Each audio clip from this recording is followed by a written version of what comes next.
I wanna be the best in the game, invest in my name. Check no restraints, I'm obsessed with the pain. I ingest, I retain, assess and I change. Possessed by the thought I'll be free one day from society's restraints. Money, clout and fame, mud, disease, a plague. We all love to hate, have to play the game, have to make a name. All our insecurities are on display. This is war with the enemy, think that it was meant to be. Living in a time where disease is on every screen. I won't let them fester me, I know most are festering. Negativity is a plague for the mentally weak. No mercy, all I got is working. Never stop searching, never quench the thirsty. I'm toxic and psychotic, with this logic you can't stop it. It's been chronic since I was a boy, so neurotic and chaotic. I'm built to last with the webs I'm weaving. I could change the past with all I'm achieving. Got my foot on gas, never stop competing. If you break like glass, then this life's gonna eat 'em. Make mistakes real fast, then you learn how to beat 'em. If you take off the cast, you can see all the healing. If the pain's in the past, move on from the grave and put your foot on the gas. No, never stop competing, yeah. I've been doing this, I'm on it. I just wanna be iconic. Sipping on a gin and tonic, got me going off when I'm on this topic, yeah. If I ever play, I want it. You know that I'm always honest. Stay away from those who are toxic. Keep them out your face, no way, you don't want it, yeah. Don't try to drain my energy. The enemy is everything. It's mentally, unhealthily, spreading like a rare disease. But I won't let it get to me. I don't need your therapy. I can leave a legacy of leading by intensity. Come on, we can fight this. Freedom is priceless. Spread just like a virus. Living in a crisis. Do you feel courageous? Do you seek greatness? Trust me, you can take it. Go on and take your aim. I'm built to last with the webs I'm weaving. I could change the past with all I'm achieving. Got my foot on gas, never stop competing. If you break like glass, then this life's gonna eat 'em. Make mistakes real fast, then you learn how to beat 'em. If you take off the cast, you can see all the healing. If the pain's in the past, move on from the grave and put your foot on the gas. No, never stop competing, yeah.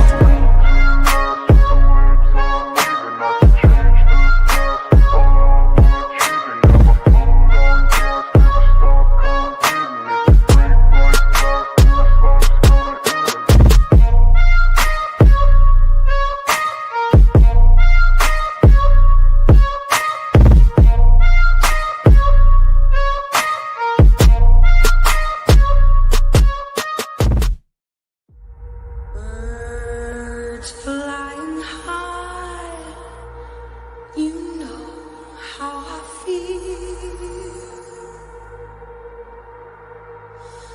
Sun in the sky, you know how I feel. Breeze drifting on by, you know how I feel. It's a new dawn. It's a new day, it's a new life for me, yeah. Turn on your mind now, tune into the feed. We're planting digital flowers from a single tiny seed. Yeah, power to the collective in the data. Soul, the hive mind's getting louder, finding voice and control. When we get to the FBI, we don't know who did the work. You heard that any of that information is redacted. We don't know who did the work. It's a giant secret. We know that by the time the FBI gets involved, the profile, the text file, that's a snip to use to try to identify somebody is more than twice as big when it gets to the FBI from Othram. We don't know how. I've got an itch I can't scratch, I'm missing a piece that completes a whole part of me. An open wound scar to see. Everybody come here, gather round. Welcome to the freak show, the best in town. What's going on, Hive? I hope everybody's having an awesome day. I got Sammy T Mafia backstage, and as always on Thursdays, I'm in a suit. Sammy's dressed up, and we have a fantastic stream lined up for you this evening. The title of tonight's stream and the theme is this proof in the Idaho 4 totally fake? We have yet to see one thing that points to Brian Koberger. Yes, sure, they have trace DNA on a knife sheath that looks brand new. However, there's no chain of custody. And TMZ has just really shown their ass with how the mainstream media works, where there are bombshells that you could show in Christy Chaos's video, but instead they talk about gloves. Oh, it's cold outside and this guy's wearing gloves. It's incredible how these news organizations will work so hard to twist the truth to maintain their narrative. If they just put a fraction of that effort into finding the truth, their ratings would be higher. There would be a lot more accountability in this world. And yet, what do they choose to do? Let's just do what's cool. Let's just go along with everybody else. And it's a very unpopular thing to do nowadays, but we're not doing that here in the Hive. If this is your first time tuning in, I'm your host, Birdie. I go live weeknights at 7 p.m. Central. We like to think past the headlines, question narratives, ask questions, deep dive into stuff, and we discuss it in the chat in live time. I got the best mods on YouTube, being formerly known as Beck, Discord Dawn, Luna Bliss, and UFO Dog. As long as you're not trolling, spamming, or threatening, you could say whatever the hell you want. Just know if you dish it out, we will dish it right back. Please go ahead and hit that like button. I'm going to put this full screen. If this is your first time tuning in, all you got to do is screenshot this. And then after the live concludes, go to your Photos app, tap the QR code. That will bring up our Discord. That'll bring up my TikTok, a Spotify playlist with all the intro songs, as well as, as well as HiveMindMerchStore.com. And now I'm going to go ahead and I'm going to say what's up to everybody before I go ahead and bring Sammy T Mafia on up here. Luna Bliss, Discord Dawn, Gurmilla, Crime Rat, UFO Dog, Darcy Deer, 25, Lisa Marie, Donnie Brooke Kennels, Mimi D. I used your Discord question of the day, so stay tuned. Hibiscus Girl, Karen Stevens, CJ Stewart, Dina Scout, Mom Fluff, Beautiful Disaster, Mona Sparrow, 986, Aaron RD, The Real Nancy Drew, ICU, Tripsy Turvy, Lisa Marie, Kelly's the Man, Bus Diablo, Sinful Biatch, 420, Terry C, Med Red, Tinker Tot, G, Forever Alone, Chris Shizzo, Danger Zone, Tiffany Alana, Love and Other Habits, Can't Book with This Hive Mind, Growth Renewal, Crop Duster 22, Gurmilla, I think I already said what's up to Gurmilla, but what's up again? UK Carrot, Philly Girl, It's the Trauma. Thanks, Mom. That is a hell of a username. It's the Trauma. Thanks, Mom. It's just a phase, Mom. Oh, that's great. Let's see. A Willow 75, Jeep Overlanders, Oceans 1111, Beautiful Disaster, Luna Rose, Randy Wise, Joshua, Jessica, Sarah, Brandon, Martin, and Buzz Nutter, Fatal Secrets, Blue Eyed Candy, great to see you, Bobby, Joshua, Dobie, what's going on, Isla, Zoo Hales, Jesse Ray, Wendy, and let's get one more in here. License to Chill 360. Thank you all so much for tuning in. And I'm going to go ahead and bring up Sammy T Mafia. The professional party's here. I love it. And you're wearing pink, you said, for the first time. And how many blazers did you say you had in your closet? I counted 36. 36. Have you worn them all? Oh, yeah. I've worn them all. Some less than others, but I have 36 blazers. I mean, I've worked in an office for 10 years. I've gotten rid of a few over the years, but yeah, I just love a good blazer. I love it. Well, It works for our professional night, you know? It is. And I'm so happy that you suggested that. What? It started off kind of as a crack, like a joke, like a crack, but I was like, why not? This is good. Yeah. Maybe they'll take us more serious, I think is That what we was the said. whole point. Yeah. I love it. I love it.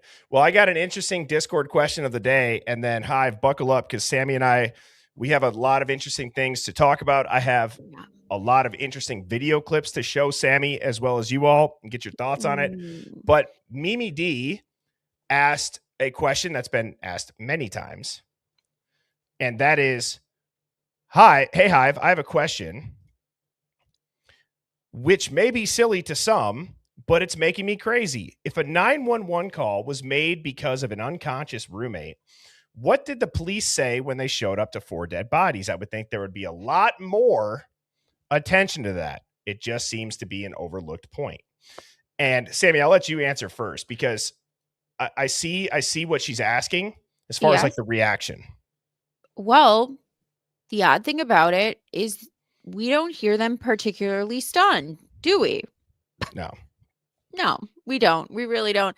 On top of that, now that we keep getting more body cam footage, Oh, it seems like the whole entire scenario of that morning got politicized from the beginning because for some reason, and I don't know about you and murders in your town, but it's very rare a college president is on every Zoom call. yeah. I'd have to say you might meet with the police and go over what happened and be like, but this is an investigation, President Green. I mean, you can't be really that involved. You shouldn't be standing right next to me for. Well, You should be maybe making a statement, stepping aside, and letting law enforcement handle it. And that should be all you're doing until the end of this. Meeting with the families. You should be dealing with the consoling side of things. totally agree. And if you think back to how Morris and Payne, and I always forget the other guy's name. Is it Lanier? That the agent? How they're like, yeah. And they're trying to not let them know what happens. And that freaking vandal alert goes out. So think about that. They put together, they met, they got with their communications and PR team. They put a vandal alert out within a handful of 20 minutes as they're investigating. Already 4 homicides come out. Make that make sense. It just seems like a total shit show. And the communication was not very good. And it seems like a competing narrative started to take shape immediately between the college and what the cops knew or suspected. And that was problematic. That's why you had them walking back things about the campus is safe. Bet you $1 million the president told them to say that. Then they said, I guess it's not safe. It's targeted. Oh, the house, we mean. The house was targeted. What do you mean the house was targeted? Why that was happening now, I can tell from the police body cam footage, is because every time they would have a press conference or say something, then they would meet up with the president, get a tongue lashing, and go walk something back and create a new something. This is what happens when you're covering things up. Candace Owens brought up something interesting today on her show. She said, this wouldn't be weird, like the turning point and the way they're handling everything, and Erica Kirk, Andrew Colvett, Blake Neff. She said it wouldn't be weird if you guys were acting normal. Like if this wasn't, if why are these questions about planes arriving, times, Right? Why is that a problem? And then why is the reaction so coordinated? Like right away, she's in full hair and makeup, making a speech. Why are you giving a New York Times interview 4 days out, a newspaper that Charlie hated, and you're giving these like scripted anecdotes that they sound manufactured. Right. And going back to the vandal alert, I saw a comment that said somebody says it's a legal obligation. I'm not saying that it's not a legal obligation. My whole point is think about how the cops were called at 11:59 for an unconscious person. Think about how like one side of the spectrum is an unconscious drunk student that they've probably seen before to every holy weekend. hell. Yeah, holy hell, this is international headlines. There's a quadruple murder. Right. Right. No pause at all. And they said homicides. That's crazy. You show up and you only think one person's passed out. You don't know that there's 4. Well, and so here's how I would answer Mimi D's question is this. Not only would I say that the cops' reaction, yeah, you hear them under their breath go, oh shit, and a couple bleeps.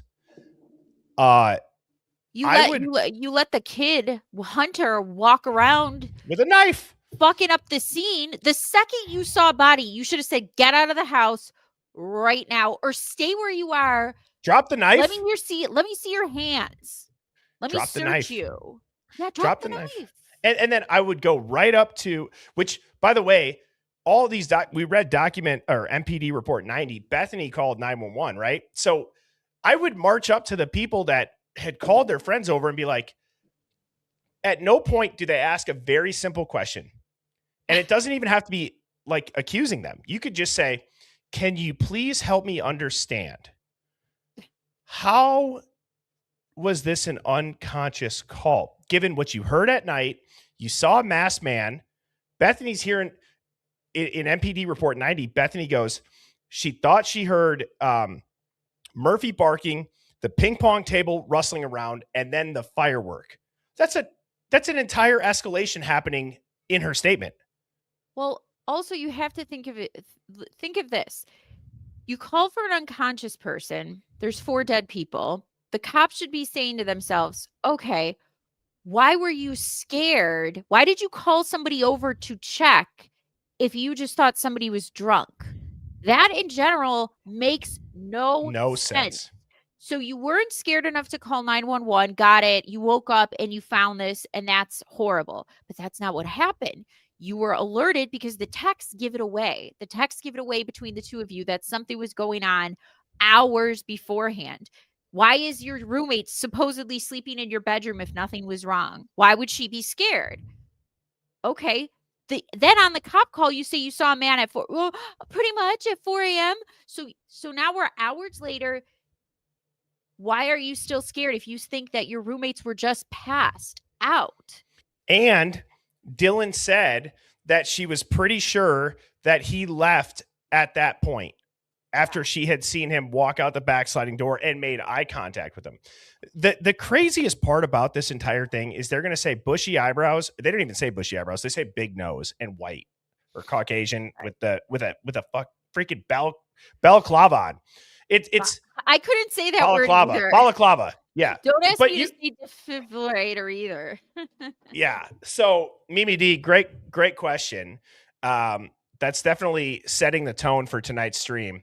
And what I'm going to do is I'm going to start with this. And then Sammy and we're going to get into a handful of things as far as just the narrative.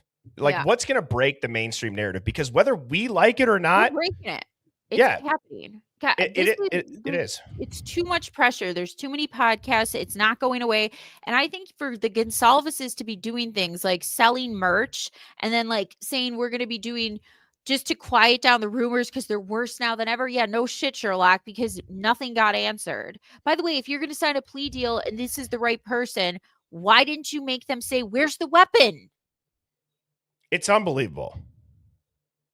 It's not even shit talking. It's just unbelievable. It doesn't make sense.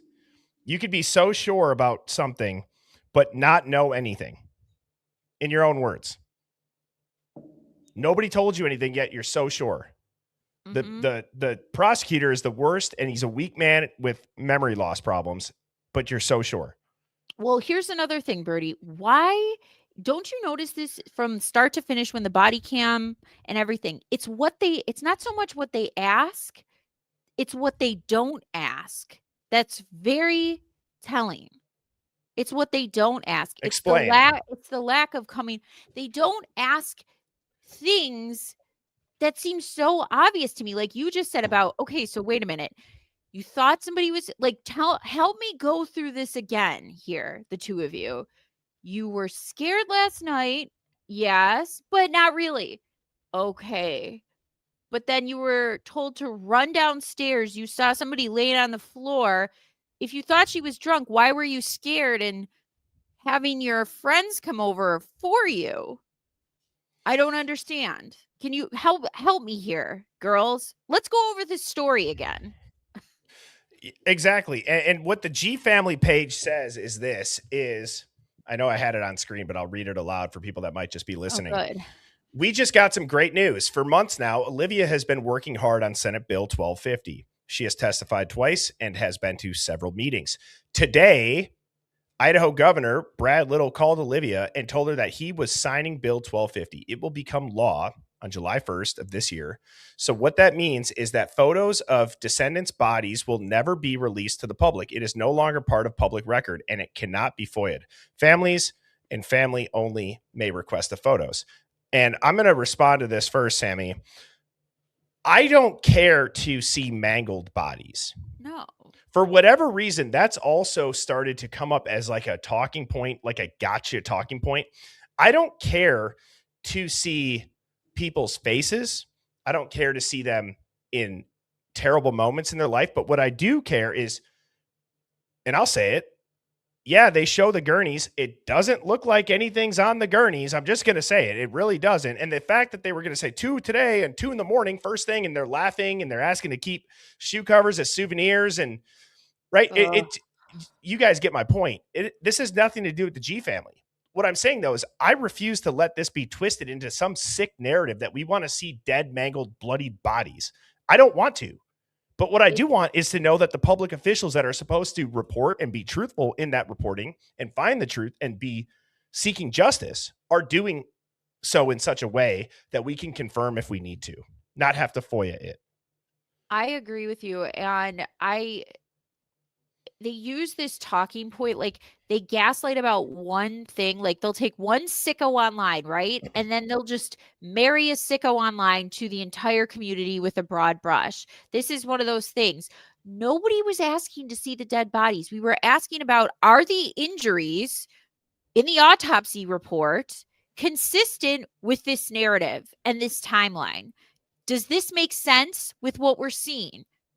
No, it doesn't. We got that finally from the autopsy reports. We don't need to see pictures of your children. I don't personally want to see that. It doesn't interest me. Yeah, well, and then I just saw Arson Dragon said, nah, they clearly lifted heavy bags onto those gurneys. Okay, but you didn't see them carrying those bags down the steps. They like grabbed it from like a side room, right? And whatever, even if they were on there, it doesn't, that's not my whole point that I'm making. The entire like scene, it They feels didn't off. corner anything off. Like that's another Yes, thing that was it feels very off. strange. The second that they saw that this wasn't a passed out person, right? They should have said everybody out, separate everybody immediately. Nobody's leaving the premises. I want you, Lieutenant so-and-so. I want you to take this group of people, separate them, question them separately. I don't want them in an earshot of each other. Take their phones immediately, right? Start putting people in cop cars and having them sweat it out. Take their phones. Like, what do you mean? You just walked up on what you thought was going to be an unconscious person and it's 4 dead bodies and you don't know who did what. A little tears are going to get you out of that. You're not going to separate people. And then when they realize it's 4 dead people, they just trample through the scene willy-nilly. Look at these footprints in the snow and they lead back here. Let me walk right over them. Well, and can I'm going to say something. To be honest, it's just a thought. I'm thinking out loud. This is obviously live. This is a channel where it's not going to be perfectly curated all the time. So you're hearing my true and honest thoughts in the moment. And it's just a thought. But at what point does the public say and address, this is a very sad and devastating thing that happened to your family?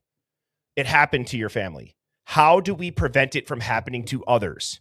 Because I can guarantee you that there's not a family in the world that wants to be in this position. And while, yes, we have empathy and sympathy for you, we need to know how to prevent it. We do have empathy and sympathy to them. How do we prevent this? That's the point. It's not about seeing, like I said, bloodied, mangled bodies. It's not about, this has actually nothing to do with them. It's figuring out the case specifically for law enforcement, for the court system, for potentially Greek life, on for college interviewing, campuses. for how to Yeah, interview witnesses correctly. Maybe they should have some trainings, for Christ's sake.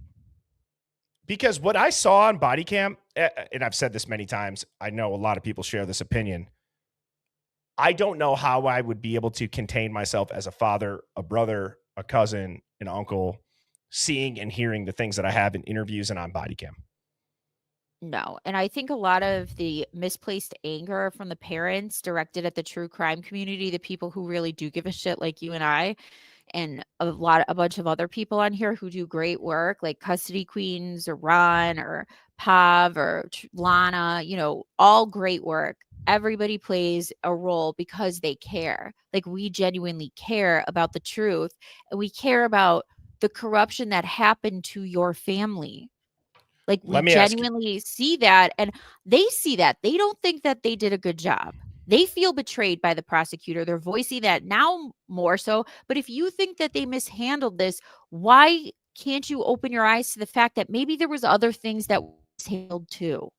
Right. There's No, a well reason said. why they withheld the autopsy reports from you until the day of the plea deal, Steve. Exactly. And I also think that there's something to be said about, like, let me actually ask you first. Do you think that there were, when people say Fed posting, do you think that the authorities, the three-letter agencies, were trying to control a narrative by posting on Reddit? And I'll bring up, and I can't find the screenshot, but somebody had sent me this and they said, this is obvious Fed posting because every username is a noun, a verb, Yeah, and three letters or three numbers. you All brought of this them. up in like 2 podcasts ago with me, and you brought up this slide. I said yes because we now know from the Epstein case, in the documents and the emails, they themselves were started the Pizzagate thing about the basement and the basement of Comet Ping Pong. Not that we're saying that Comet Ping Pong was in the Right. right with Pizzagate. Like, that's definitely fishy. The owner, the posts, that's all real. But they took elements of what was real, added things that were fake to 4chan and to Reddit in order to make the Yes. whole thing seem like a nuts conspiracy. They also did that with Jeffrey Epstein and Pedophile Island and all that other crap, and like made it like they made some extravagant stories and some crazy shit just so that would get the traction and take off the real facts that we actually do know now. I agree. And thank you so much, Johanna, for the 5, whatever denomination of currency that is. Aw. Or type of currency that is. Thank you so much. Appreciate that. As a reminder, any super chat over $4.99, Sammy and I will do our best to address it immediately. Where's Johanna from? I'm not sure. Johanna, where are you from? We'll look in the chat. So I was saying the Fed posting thing, though, what I ask you that question because while many times we think about it's to go against the narrative, in this case, there are very, very smart people that have reported greatly, people that have, I've seen them dive into Diddy. I've seen them dive into many other things that this is the case that they don't sway from. And they always have an in with particular people. Oh, you froze again, Birdie. What? You froze. Oh, where did I freeze at? You said particular. Oh, well, I'll re-say the thing. So we typically think that people will Fed post to take us away from the narrative. It almost feels like that got flipped on its head in this case. There are people that will post about Diddy or Epstein or many other quote unquote conspiracies or controversial cases. But this is the one that checks almost more boxes than anything else that they've ever reported on and have been suspicious on. This is the one. And it just feels not normal. Well, you know what they did when the Epstein files got released, right? All of a sudden we get this video that blows up on Twitter, Nick Shirley exposing all of this fraud in Minnesota and California. Right. Okay, he's had this channel for years and has been doing this for a really long time. Seems a little strange that all of a sudden that in particular that week, I think it was a day or two after the Epstein files were released and shit was really rolling downhill. All of a sudden we're talking about Nick Shirley. Like and then every major neocon and every major Zionist was like, retweeting Nick Shirley, like verbatim. Like, check this out. Have you seen this? Like, nobody was talking about Epstein in the podcasting circle that isn't being swept up by this fraud. Like, yeah, expose fraud. That's great. Okay. Well, but when it sweeps every single platform at once, I've always been suspicious about that. And then in addition, you want to take it a step further. After the Nick Shirley thing came out, there was all of like the ICE riots in Minneapolis too. So it went like bang, bang, bang. That's very true. That's right. very, very true. And of course, I mean, you're right. And like, how staged and set up was that? Like, of course, you're setting off. You're literally lighting everything on fire and being surprised when it burns down. Right. What are you talking about? There's, of course, something bad is going to happen. You're asking for it. You're on a tinderbox. Yes. And I also wanted to show, so great point, Sammy. And I have a couple of videos, like I said, to spark the conversation. And then Sammy has what I think is another bombshell as far as Othram and their connections go. Okay. This is, you want to talk about 40,000 foot view? What the hell is going on with Idaho and having Idaho put on the map? I'm going to let her break that down. But I want to go through a couple of video clips. This comes from Booking with B, who's been on the stream a handful of times. I think she does great work. And she did her own experiment on footprints with shoe coverings on. And I will let her explain this. Oh. Let's dive into it. Okay, back to these latent prints. Son of a... I thought I turned this up. I could hear it. I'll turn it up a little louder. Let's dive into it. Okay, back to these latent prints and everyone that thinks that maybe he wore shoe covers. Again, one person going in and putting covers on their shoes, whether that be plastic bags, whether that be Ziploc bags, whether that be actual shoe covers, like medical shoe covers. So I did a little experiment. I took my Vans shoe. I went upstairs and got my Vans shoe. I put paint on the bottom of it and I stepped on my kitchen floor. I then took a shoe cover, put it on my Vans shoe, reapplied the paint, and stepped on my kitchen floor again. I want to show you guys that just because you put shoe covers on does not mean that you are not leaving prints. And depending on how much liquid you step in and how much pressure you're putting when you're stepping down, your prints can still show through that shoe cover. That is just to protect your shoe. It's not to not leave prints anywhere. You wear shoe covers to not track anything somewhere. You wear shoe covers to protect your shoe from making contact with whatever surface that you're walking on. So please quit saying he wore shoe covers. Someone wore shoe covers. The one on the left is the Vans shoe print without a shoe cover on it. The shoe print on the right is the Vans shoe print with a protective covering over it, a foot protector. So please, again, explain to me how the solution is that he wore shoe coverings, because I would love to know. I really now want to look at that latent. I want to look at the latent print now in front of Dylan's door again, like really badly, just to see what it looks like again, because that's super interesting. And that's another thing about this crime scene that the forensic specialist for the prosecution, even the one with the supplemental reports, I forgot her name, Spector, I think her name was. I forgot. If you guys in the chat can let me know, I forgot. Catherine something Spector, I think. Oh, shit. This is going to drive me nuts that I can't remember her name. But she screwed up all the forensic reports because everything was misnumbered. So she was essentially giving conclusions on wrong evidence. And so she basically had to amend her entire report, but didn't amend the conclusion, which is odd to say the least. And when she's addressing Dr. Turvey's reports, it's like she doesn't give any evidence examples. She just says, well, it's still possible, but what's more likely that there's two assailants based out? You're not addressing his claim that it's more likely there's two assailants, not that it's possible.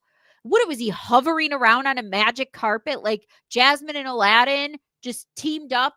Genie, come, give me 3 wishes. I need a magic carpet to hover around this crime scene in between bedrooms. Ready, carpet? Where's a boo? He can go take the knife back to Agrabah. Like, fuck off. Kenny Smith says, silly woman, by placing fresh shoe covers on between the rooms. Is Like, that a joke? yeah, of course it's a joke. He's not Oh, going to actually do that. But like, I see the it's the same thing as the magic yeah, carpet. yeah. Oh, good. I see. It's hard to read sarcasm in No, yeah. print. I never can tell. No. I took it completely as sarcasm. And one of the things too that, so Jeffrey Gentry will be on the stream Wednesday. And the last time that I had asked him, well, how was there a mix or how was there no mix of Xana and Ethan's blood and Kaylee and Maddie's blood? And he was a little bit perplexed. And he said, well, unless you've cleaned the murder weapon or changed or cleaned off, but then it brings the timeline in. Like, you can't have it both ways. Dr. Turvey said it would take hours. Right. Hours, because you would be, okay, Dr. Turvey's report, and again, that Spectre woman or whatever her name is, for the prosecution, never addressed, okay, you could say that this is all possible, but then how on this timeline and the cleanup? You can't have it all. You could say that yes, a cleanup is possible, but then you're going to have to extend the timeline. No, you're not. Really?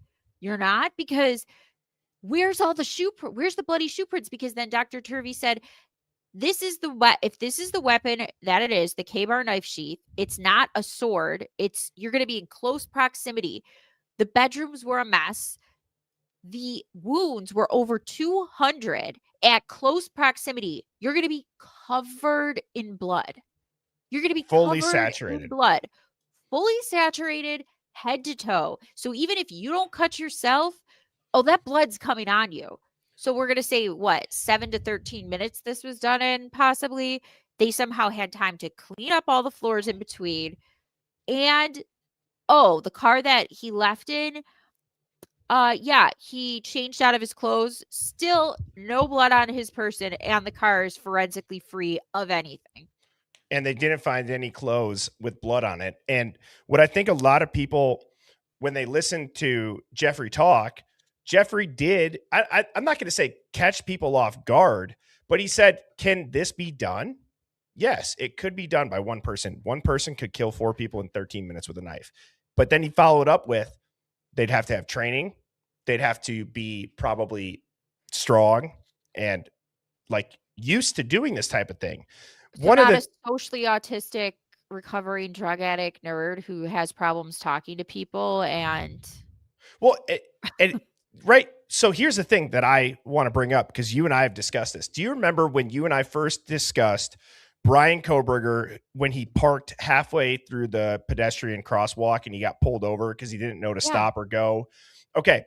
So we've seen him get pulled over in that video. We've seen him get pulled over with his father. We've seen him at the DMV now, or the federal building where he's getting. Oh, yeah. We've heard the stories about him at a doctor's office. That dude chops it up with anybody, and they all enjoy their conversations with him. Make that make sense. And you could say, you want to know what people will say? I'm going to already say it. Ted Bundy. Dude, give me a break. The guy's not a serial killer. He studies criminology. Yeah. By the way, that shoe print looks like something had a covering on it because it's not as pronounced. See, it looks like it was mist being wiped up in the middle, but you could still see how the lines are bleeding. Like if you looked at what's her face's, I forgot her name again, the TikToker. Booking with B.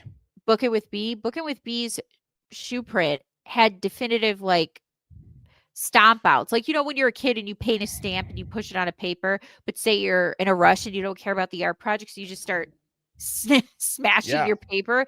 That's what that looks like. So that would be probably wearing a shoe covering, or when you were in the middle of your cleanup that you missed that spot.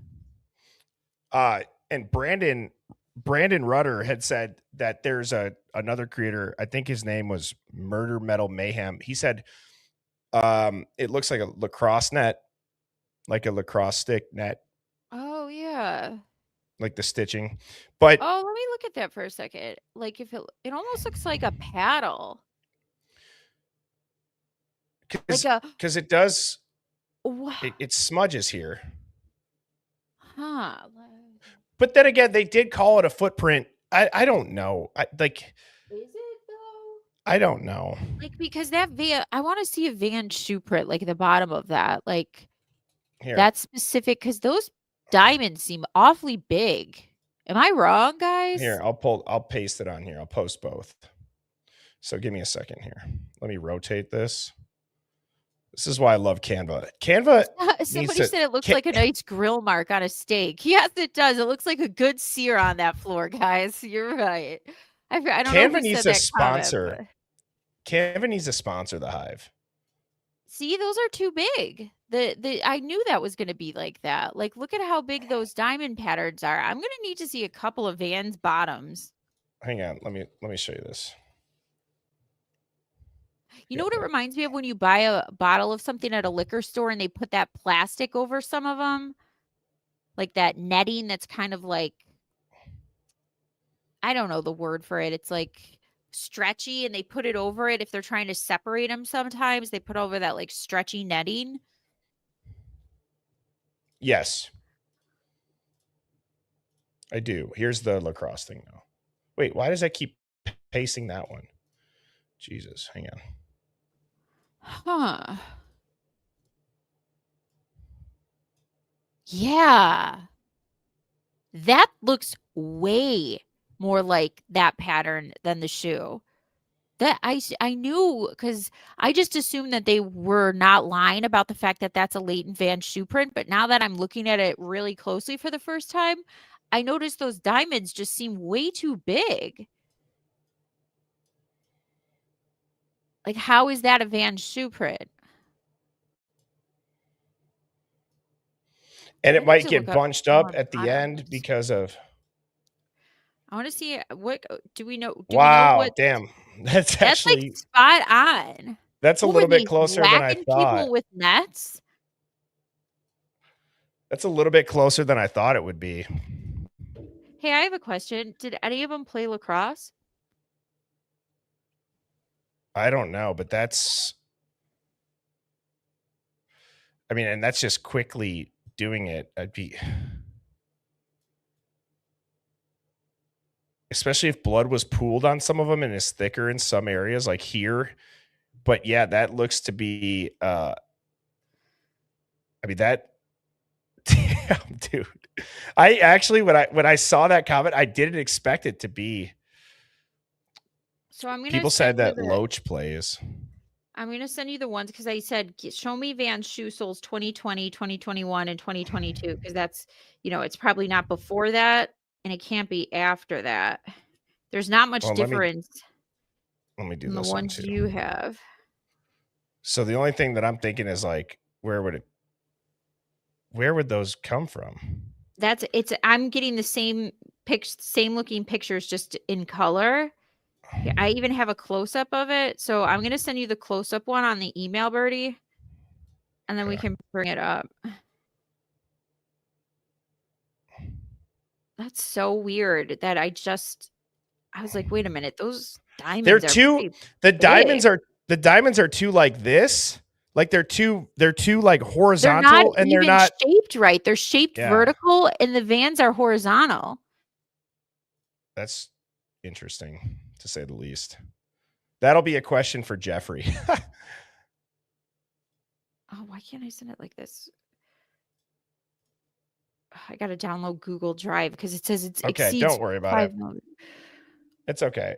I'll send it to me and I'll show it to Jeffrey because Jeffrey will have more credibility for us. But yeah, the diamonds are vertical like this. You see what I'm saying? That's what I said. Yeah. Yeah. Well, shout out to the Metal Murder Mayhem then. That's a good catch. That's crazy, dude. That is the exact, like if you look at just this one diamond. And look at where it's cut off. Oh my God, dude. Can you wait, take that down. I want to see where the top of that is. Look at where it cuts off. Wait, move the picture up. No, like the picture of the shoe print. Oh, zoom out. Oh wait, the shoe print? Yeah, yeah. Get rid of that net. No. The shoe print on the floor. Oh, sorry. Yeah, here, I'll take this down. See where it stops? Now put that net over it. And I want to see where oh my God. That's like the part that you would catch the lacrosse ball in. But The look net at how would droop. perfect that pot. Look at how perfect, and look at the way the net's shaped. So that's why you're only getting that one part that's pressed down Let me because do it of the the way full the net size. is shaped. Let me do it the full size. And actually, hang on. What are the measurements on this? Well, let me see. I gotta So leave the it measurements arrow. on this, what is that? What are these measurements? How long is this? Is that a foot? I Is can't. that a I ruler? gotta flip it. Can you turn the image sideways so I could read the ruler? Oh, Because there's a ruler there, so we should be able to read it. so it goes 0 to 190. What is that? Centimeters? Is that what they measure in? Let me see what it says on the side there. It should give you like the. What do you guys think? So that's 6'3". So that's not centimeters. So it's Does it inches. have a measurement? No, Shouldn't it have a thing it doesn't say somewhere? the measurement. Wait, what are crime scene? I should have done So better in math. So it's a forensic scale. Okay, so you know what I'm just gonna do? I'm gonna do this. Ask it because I'm dying to know now. Yep. Now I want to know. Because now I don't believe anything they said about this, by the way. Because now that I saw the soles, I'm so glad I brought this up. I was like, wait a minute, that looks really large for a print. Those diamonds look very big to me. I'm so happy I said that. Yeah. Now I don't even know if I believe what they're saying about the shoe print size.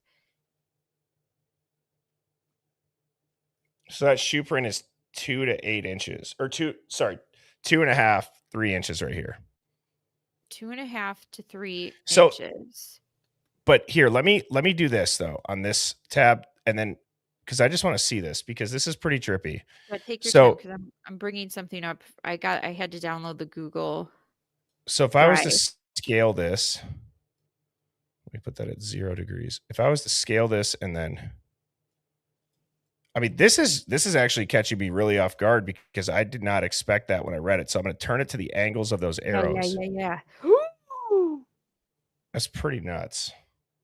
I want to see if they played lacrosse. I'm going to ask AI. Loach did, is what people said in the chat. Right. I want to see if any of the boyfriends did too. Did anyone in the That's so crazy. Idaho for play look? What do you guys think? One's in the chat if that looks.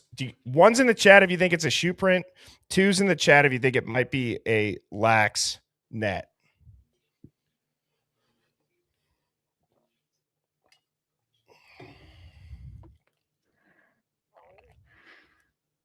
Okay, basketball and tennis for Ethan. But he was a member of Sigma Chi fraternity and was majoring in recreation sport and tourism management. Well, either way, I mean, I'm going to show this to Jeffrey on Wednesday and get his opinion because I don't see. I mean, if we even zoom way in here, I mean, the only distinct patterns are these. And even if we were to turn this, I mean, and obviously, I mean, right there, I sent you yes, I could see that though. Did I send It's you just the thing what on angle? Drive? Did you get it? No, I'm not. I didn't look that up yet. I didn't pull it up. I can. Yeah, pull that up. I hate always like going into my emails for this stuff because it never loads. But let me see. Oh, it's a video? No, I sent oh, that was the thing for DA. Wait, I All right, shared. I'm gonna move on. So okay, that's interesting. So I'm gonna save this slide just because again, I don't want to stare at this too long. I don't know, and we could look at it all day. I think that's a question. It's interesting. Like I said, it was unexpected. And Sammy, I'll show Jeffrey whatever the question is that you got. But thank you, Brandon, for that. I'm glad that I saw that. Yeah. I'm glad So Sandra, thank you for the super chat. Said that's definitely a Vans print. Okay, I want to see which. I'm not against saying that. Yeah, I'm not against it either. Let me just clarify my point. The lacrosse comment by Brandon shocked me with how close that really is. Do you know what I'm saying? It caught me off guard. When I first read it, I was like, okay, All right, I sent maybe. you the pictures of the Vans thing, so it should work. Oh yeah, I see him right here. And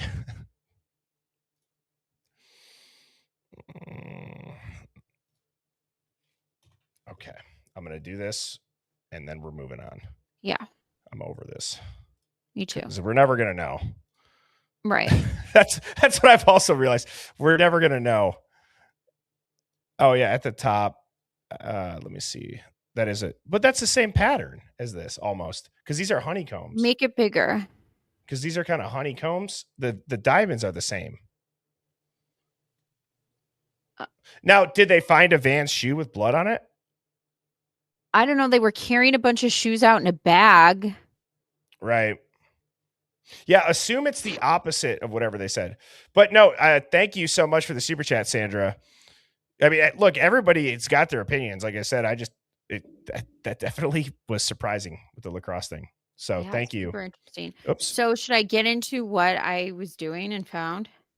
I have 2 quick 7-second videos, and then yes, okay, the rest yeah. of the floor.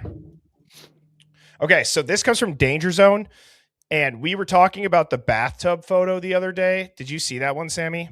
No. So I showed this bathtub photo. Let me pull it up. That talked about how they were hiding little details, by messing with the exposure on. Oh, they pulled an Amber Heard. What's the Amber Heard? Explain that while I pull that up. She played with, instead of giving the photos she took supposedly after Johnny abused her, she just gave them copies of edited photos, and she played with the coloring on the photos to make it look like her eye was darker underneath. But all she did is turn up the red, or turn up the, do you know what I mean? Or change the filter. So it made it look like he abused her, but it really didn't. There was no mark. Right. And so, yeah, that is similar, because in this, a lot of people thought, oh, they used the flash. They probably did. But when you turn the exposure down, look at how dirty the tub is. Like, you can actually see the outline of the branding of the soap. There's a razor back there. So that is interesting. You're missing a whole ridge almost in the first photo. It's crazy. What? Right? I didn't even notice the razor at first. That's nuts. Why did they change that? I didn't even notice the first shower curtain right there. Yeah, so this is the crime scene photo. This is the edited with the exposure down that somebody did. True Crime with Natasha C. Right. But now when you go to this, so Danger Zone was playing around with the 1112 footage, and I texted my mods after watching this, and I go, you know how there's that giant ball of light that covers the entire car, and the lights are like, why do the lights look like that? Dude, they turned the exposure way up. That's what they did. That's why people are blurry. That's why it's not moving right. So they played the audio through the two-way intercom potentially, and they turned the shit up on the exposure, because when you watch this, and I have a video after this, but watch this. So this is... You can see how the light is the only thing that's going to glow on the front. Yeah. It's crazy. It's only the whites that glow. And I did my own experiment. Watch. I did this with moving the exposure up and down. Look at that. That's the exposure going up and down. The only thing that gets brighter is the headlights. So there's a sunroof, right? I'm not crazy. But either way, right. So, well, this is just a random.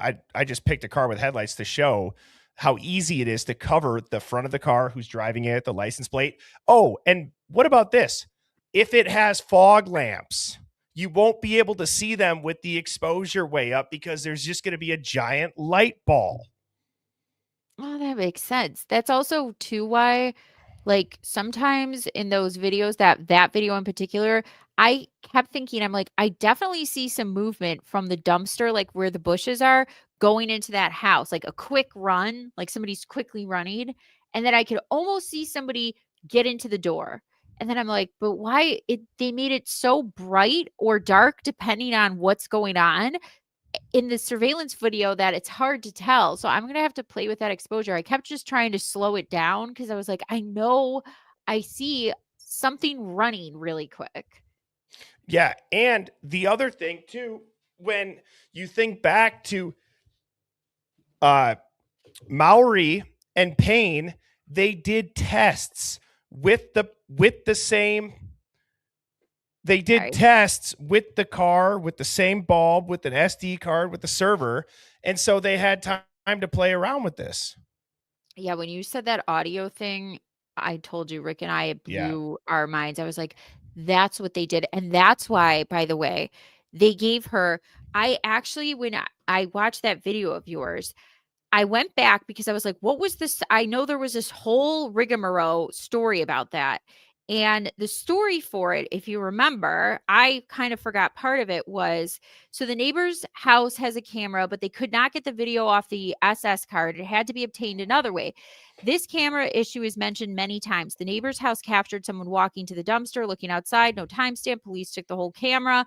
Different detective gave a report, basically the same, but a timestamp at 3:20. So there's that one. And then the one with the detective went to the house to retrieve data from the router, ended up having to go through a charter customer service. They were taking their time. The lady messed it up and saved the data on the wrong dates. Like there's all this stuff. Every single piece of surveillance that they got, either they broke it, they compressed it, and something went wrong where the audio is now missing.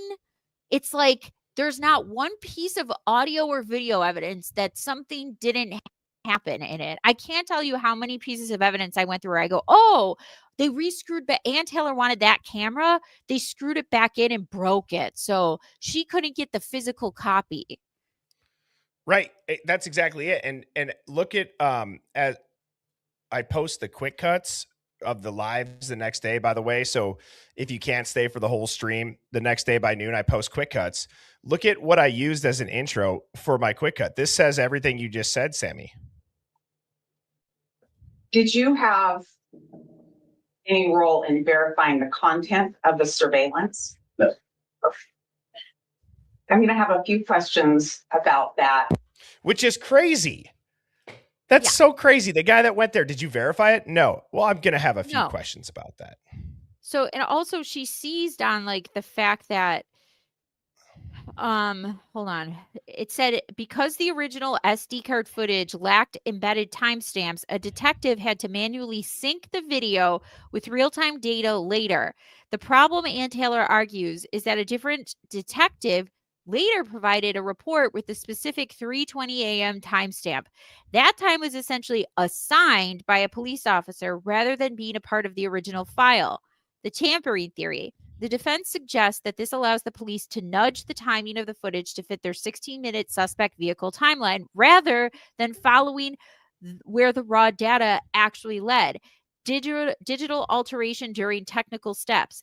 Ann Taylor highlighted that because the police could not retrieve the video from the SD card directly, they had to use other ways, including proprietary software or third-party extraction to get the footage. The argument, anytime a file is converted, compressed, or extracted through multiple layers of software, its metadata is altered. Ann Taylor claims the defense did not and never received the raw original files, only the processed versions, which she argues could have had audio tracks or peripheral details like other cars scrubbed or obscured. And like you said, or you leave the intercom on so that way it's drowning out the environment noise that you want to hear because you're hearing the intercom in sync with the audio that's actually going on from the outside. And like we're seeing here, you could play with the coloring of the video. Yes. And oops, we destroyed it. We screwed up. So this is all you get. Well, as I was messing with this, okay, I caught this frame. Now, this is the sketchy BMW that turns around. Yeah. And as I'm playing with the exposure, I don't know about you guys, that looks to have a rather similar back end to the BMW. That would like all the vehicles get blinded by that blight or by the bright ball of light. Spaceship. Right? Do you guys see what I'm seeing or no? One's in the chat if you see it a little bit. It looks like the same back end, in my opinion. I see by that. the way, you played that video of that one creator who specializes in surveillance, and he said, and we were right, Birdie, remember when we first went over that video, we said it looks like the car's not coming in but going out. Like, that's not the headlights, those are the tail lights. That's what it looked like to us. They made it seem like it looked like it was coming in, but it was really going out. Well, that guy said we were right. That and they purposely blinded the headlights or the lights in general, so it makes it look like it's entering the area, not leaving. Exactly. And there's no way that you can tell me that this is somehow the back end of an Elantra. And regardless, when you play with the exposure, even if it were taillights, the light on the exposure, the brilliance of it is that it's going to cover up the license plate. It's going to cover up any vehicle body styles. It's going to cover up anybody in the windows, whether there's tint on it or not.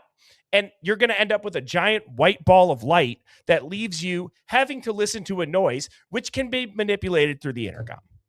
And then you get to just put out a PBB for the wrong years of the vehicle and change it on a whim, because these videos were just so blinding and confusing. We were trying our best, guys, at the Moscow Police Department with the FBI's help, who've done this for years and years and years, but somehow just miscalculated.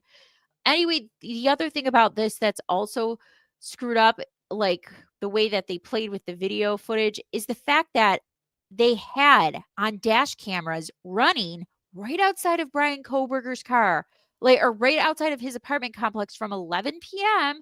to 3:30 in the morning that night, with body cam and dash cams running the entire time for that hit and run accident that they were dealing with in the water main break. So why don't we see a clear image of his car leaving the apartment complex and returning or whatever? Like, we don't see. Why don't we see his license plate? You guys have the cameras on those dash cams are meant to capture license plates. That's what they're there for.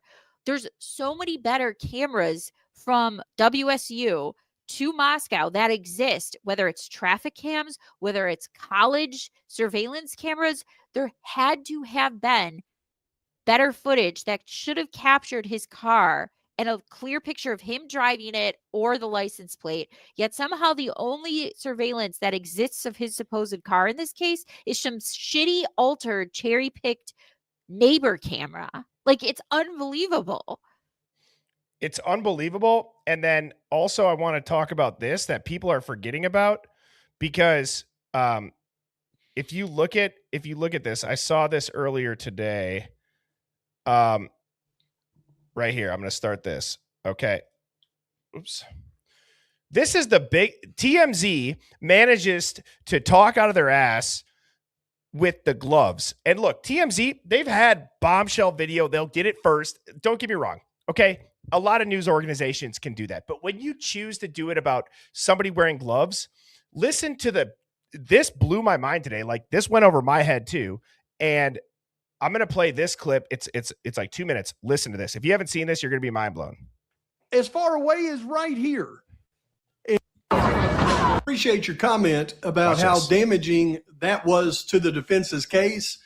I can't help but listen to what Ann Taylor said in her statement in the Franks. And that was that it was very damaging to the case that the state manipulated the evidence to try to insinuate surveilling or stalking or whatever you want to call it. Yeah. And he went on to say, but the state knew that he was never at that residence. He never stopped at that residence. He was in areas where one shops, one buys gas, one buys food, and taking just right here wasn't the package that he wanted. The package that this part. How the Lord was looking out for him when he purchased his Hyundai Elantra. Because he goes on to really tell the young lady at the revenue office how the package that he owned wasn't the package that he wanted. The package that he wanted was the sport package. And guess what has saved his life in this case, and what will save it in the end? Him not getting that sport package. And do you happen to know the trigger on that? Do you know if it's the limited, the SE, or the sport? All right, Ethan, have a good day. It's the SE. Bye. I wish it worked. Was that the better package? Yeah. Yeah. Thanks, Lana.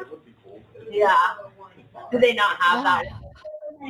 I couldn't find it. Thank you. Oh, okay. Yeah, there's been like a big shortage on new cars. It's hard to find cars right now. I've known a couple people that have like ordered the car they wanted and had to wait a year for it to be delivered because they just didn't have it until a year later. Yeah, sports versions. Yeah, those are the most popular. They go so fast. Yeah, absolutely. So here's your bam. Koberger really, when he bought his vehicle, wanted to get the sport package, but he just couldn't find one. And she went on to tell him how that's the one that everybody wants. But when you look at the key standard features on the 2015 Elantra Sport, standard means they all have them. And you go through their performance, their comfort feature, their technology, and you get to exterior down here. And exterior standard features on the Sport includes headlights with LED accents, fog lights, and side mirror turn signal indicators. Dude, that is huge. How did nobody pick up on that? Well, that's really bad. I mean, I would have went after more of the car, especially. I mean, she was correct in pointing out Nicholas Balance, not really saying he was more comfortable with the 2014, right, to 2013, whatever. I don't, but this is huge. They should have watched that surveillance so many times and been like, where are the fog lights? I mean, that smacked us in the face right away. Where are the fog lights for Brian's car? They don't exist, but here are fog lights driving all over this scene. And this that's is why not they have to, a flipping car. And that's why they played with the exposure. That's maybe why they did the audio. And you want to know what's even crazier about that is you want to talk about a summary of this entire case.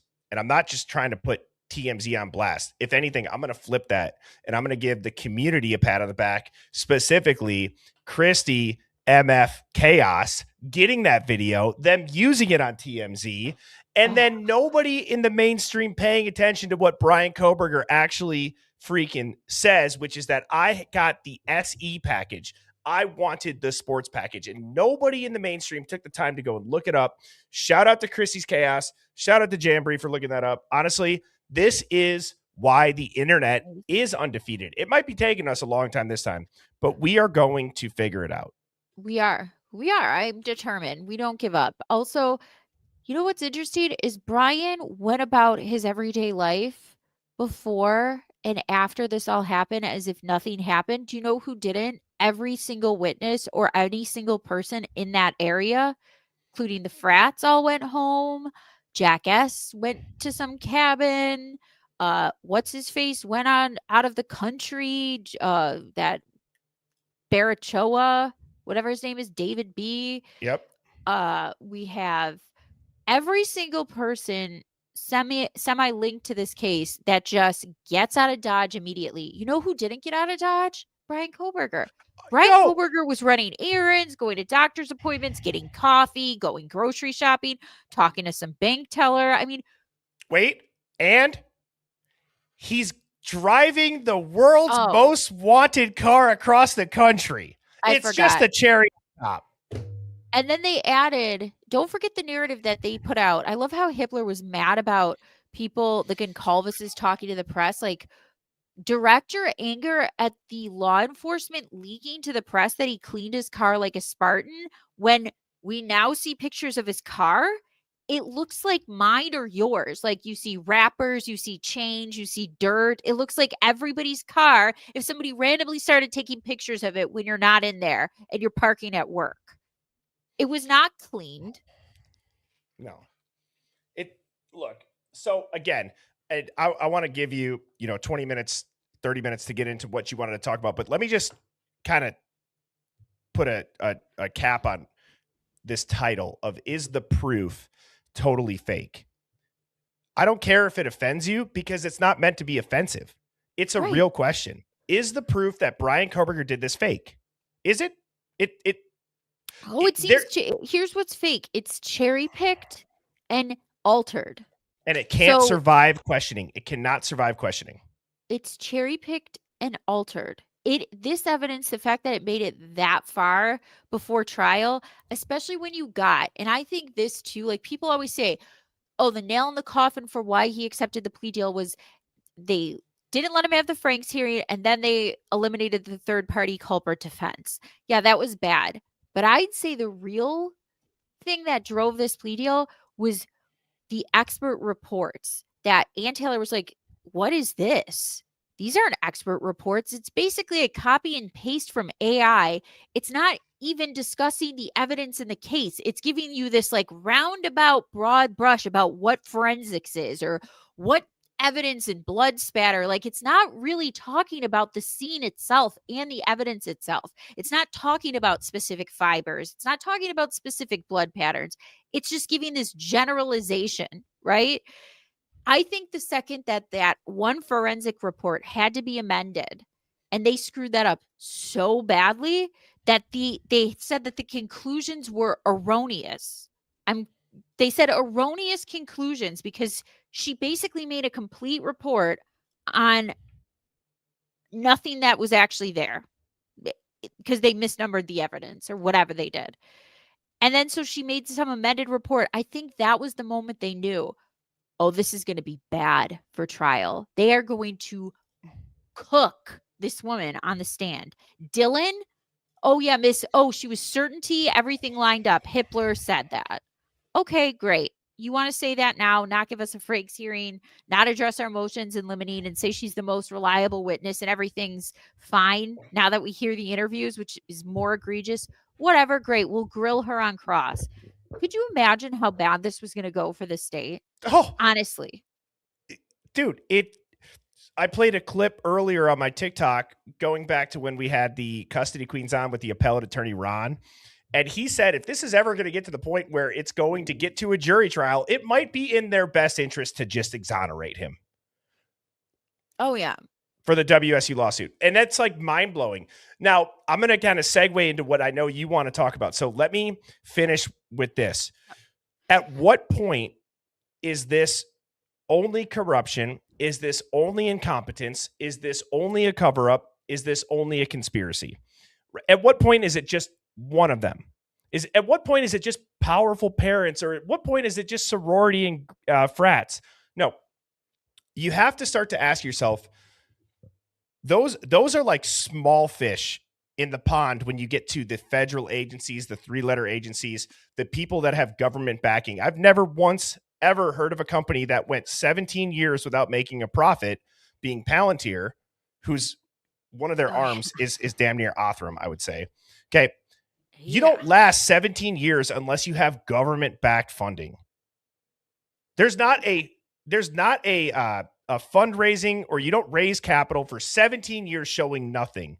And now overnight, damn near become the richest company in the world with decade-long, billions of dollars in government contracts. I bought stock in that like months before Trump was going to get elected because I was like, when he picked JD Vance, I was like, how much is Palantir stock? I looked at it was like $22 at the time. I was like, I'm going to buy a bunch of this.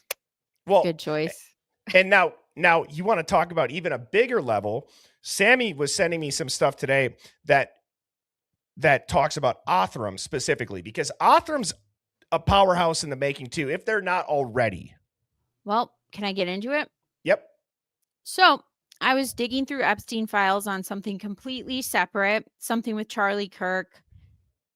Anyway, I came across this interesting Fed interview with the FBI, a special agent interviewing a guy named Charles Johnson. And in the interview, it says, at the beginning of the interview, Johnson expressed concern about what the agents were interested in. Johnson said he wanted to be helpful, but did not want to get tricked into being arrested. He said he may have made mistakes in the past related to Bitcoin, supporting financing of the marijuana business and his taxes, but now did not want to jeopardize his own business because they work with the U.S. government. Johnson also indicated that he had an attorney, and as an attorney would be shocked that he was willing to talk to the FBI. Johnson lived in Houston, Texas for the past 3 years. Johnson owned property in Los Angeles, California, where his ex-wife and daughter stayed. Johnson often traveled to Los Angeles and to Washington, D.C. for business. Prior to the COVID-19 pandemic, Johnson hosted dinners in D.C. referred to the rumor mill. Johnson was involved with the companies Othram, which dealt with genetics, and Clearview, which focused on facial recognition. Johnson's facial recognition company partnered with the FBI investigating criminal cases.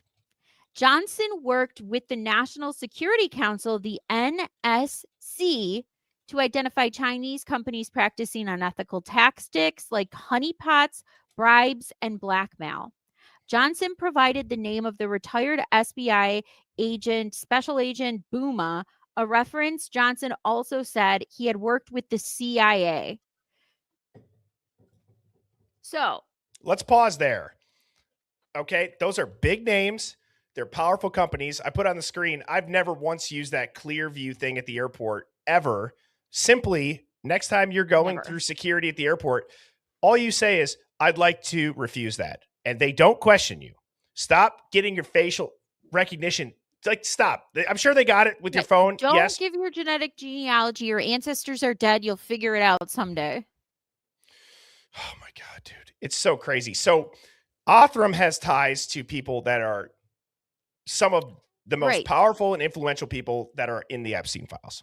So basically it said in April of 2020, the FBI Form 302, recently released under the Epstein Files Transparency Act, documents an interview with Charles Chuck Johnson. Johnson discussed his work closely with firms such as Othram and Clearview AI.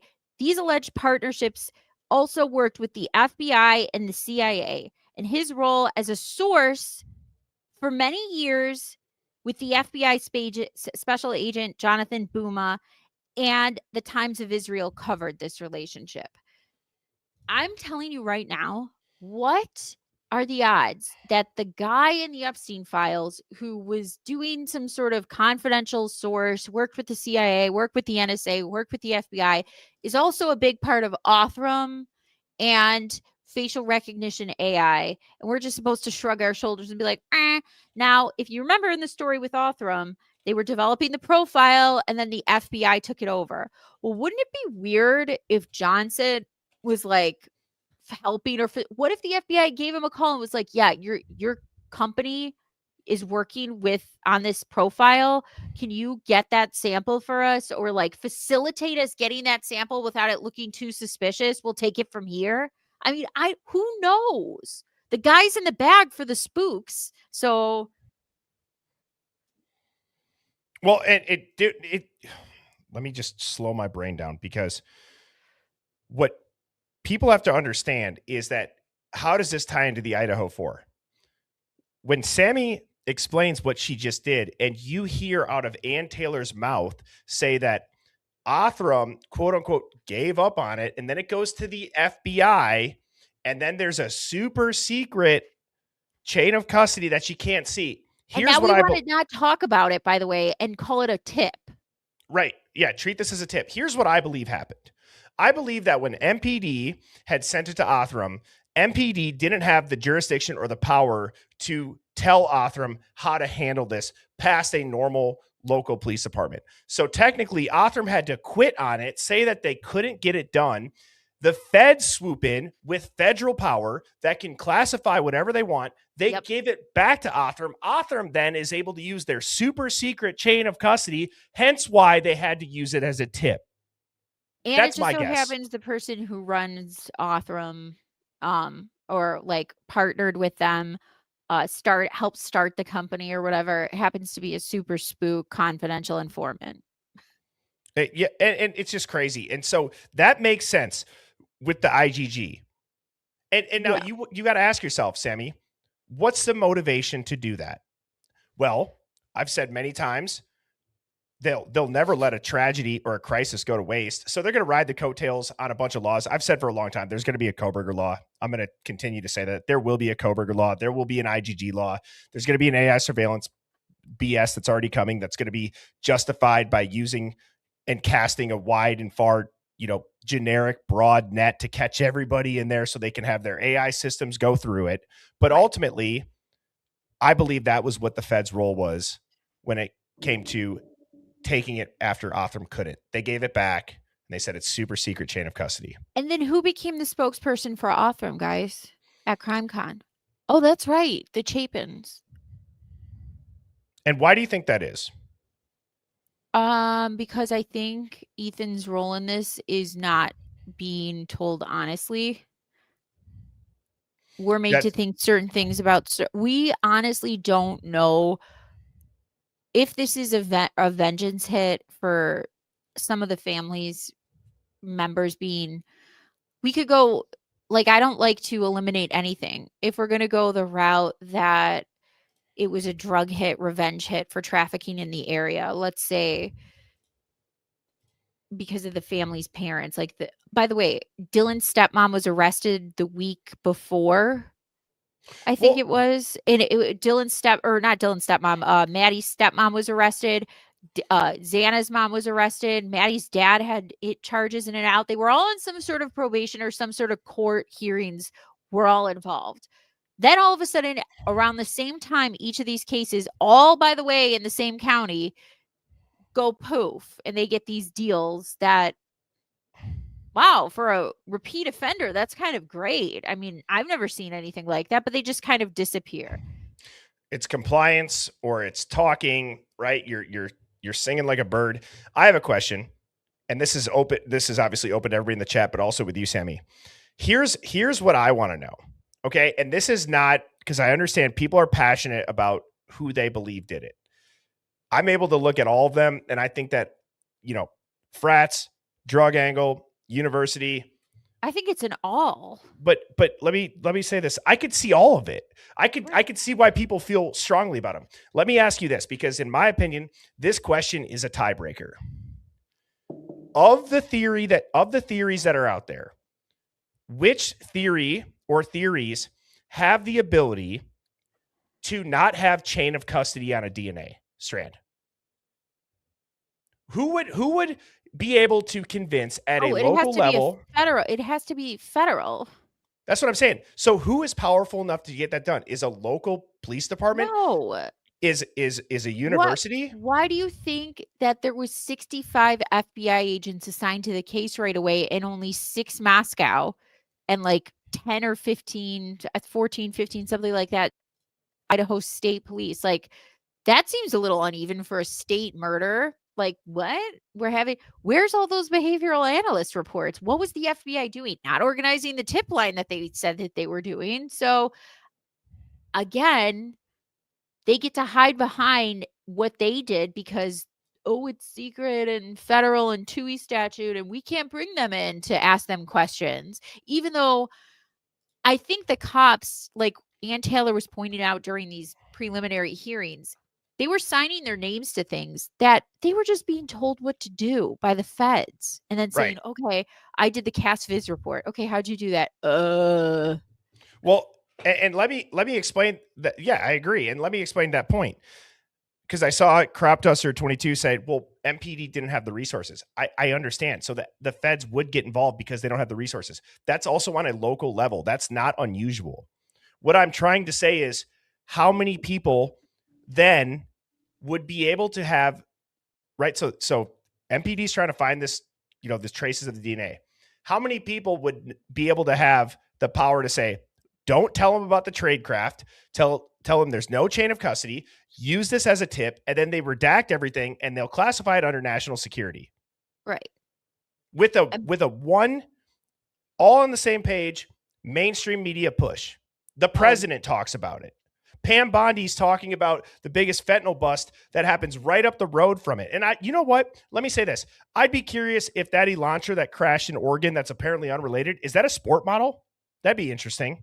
That'd be interesting. We should look into that. Also, how many of these, like, just like that guy is talking to the feds in the Epstein files, but he, nobody else knows that at this point when he's talking to the feds and spilling his guts, who has something to do with Othram and facial recognition AI. How many people do you think the feds have like that who are working in these industries that we don't even know about, or law enforcement or drug gangs? And you have these federal and state task force that are partnering together, like the Quad City Drug Task Force or the other one I mentioned previously.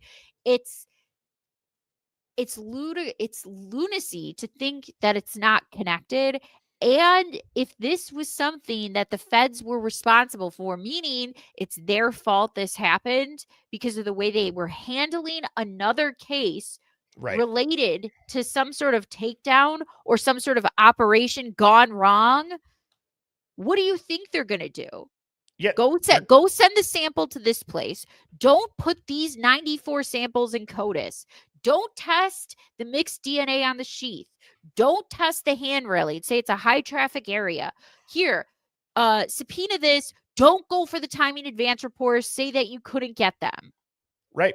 And in addition to that, let's redact the names that could potentially tie everybody together if there is still an ongoing operation. I'm going to not finish with this, but let me say this too. I've wondered for a long time what the hell happened in Idaho that there's 68 terabytes of data on Brian Koberger. 9/11 had 35 terabytes in 30 days. 3.5 million pages of the Jeffrey Epstein files only had 300 gigabytes. Don't give me the BS of high resolution photos when every damn video and audio that we watch in the Idaho 4 was taken with a potato. And then in addition to that, knowing all of the drug busts that went on with the Aryan family and the Sinaloa cartel that went on for 2+ years.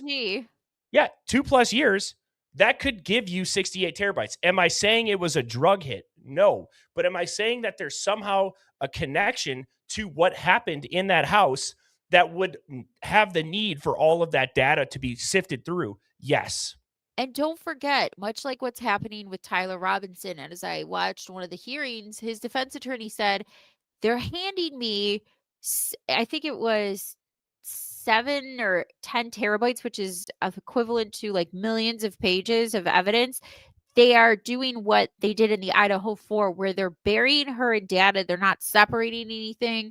They're not highlighting anything. They're not saying, here's this piece of evidence, here's that piece of evidence. They're just broad swath dumping on this woman, okay? This lawyer of Tyler Robinson's. They did the same thing to Ann Taylor.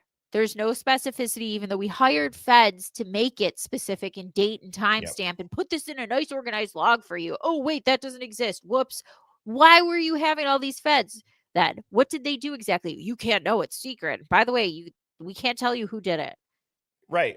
And again, that's not to say that there's not people that are involved, but you got to understand, if this, which I believe this is so much bigger than we could ever imagine. I really do. It's so much terabytes. Bigger. It's not a joke. That's not child's play. That's huge. It's a tactic too. It's a needle in a haystack. Yes. So then if you say that that's so much evidence, what are you going to have to do? You're going to have to say, we can't have a speedy trial. I'm never going to be able to get through this evidence, just like Ann Taylor did. But then what does that mean? Then they're going to say, well, we gave you extra time. You didn't ask for the speedy trial. But sir, there's so much evidence. It's Judge, Your Honor, it's 68 terabytes.